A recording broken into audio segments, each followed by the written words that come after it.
आत्मज्ञ का महाज्ञानित्व, यह जो परमार्थ तत्व है वह क्षुद्र चित्त अविवेकी तथा वेदांत के अनधिकारी क्षुद्र और मंदबुद्धि पुरुषों की समझ में नहीं आ सकता। इस आशय से कहते हैं, जो कोई उस अज और साम्य रूप परमार्थ तत्व में अत्यंत निश्चित होंगे, वे ही लोक में परम ज्ञानी हैं। उस तत्व का सामान्य लोक अवगाहन नहीं कर सकता। उस अज और साम्य रूप परमार्थ तत्व में जो कोई स्त्री आदि भी यह ऐसा ही है, इस प्रकार पूर्णतया निश्चित होंगे, वे ही इस लोक में महाज्ञानी अर्थात निरतिशय तत्व विषयक ज्ञान वाले ही।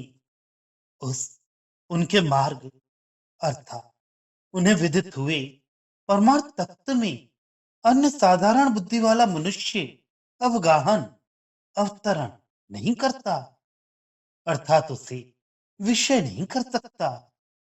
जो संपूर्ण भूतों का आत्मभूत और सब प्राणियों का हितकारी है, उस पद रहित प्राप्य पुरुषार्थहीन महात्मा के पद को जानने की इच्छा वाले देवता भी उसके मार्ग में मोह को प्राप्त हो जाते हैं, तथा आकाश में जैसे पक्षियों का मार्ग नहीं मिलता, उसी प्रकार उसके गति का पता नहीं चलता।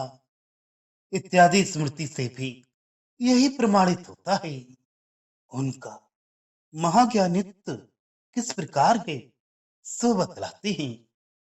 अजन्मा आत्माओं में स्थित अज नित्य ज्ञान असंक्रांत अन्य विषयों से न मिलने वाला माना जाता है, क्योंकि वह ज्ञान अन्य विषयों में संक्रमित नहीं होता, इसलिए उसे असंग बतलाया गया है।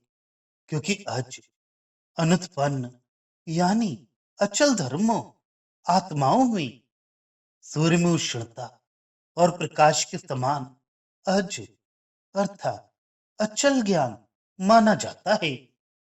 अतः अर्यांतर में असंक्रांत अनुप्रविष्ट ज्ञान को अजन्मा नित्य स्वीकार किया जाता है, क्योंकि वह ज्ञान दूसरे विषयों में संक्रमित नहीं होता, इसलिए उसे असंग कहा गया है।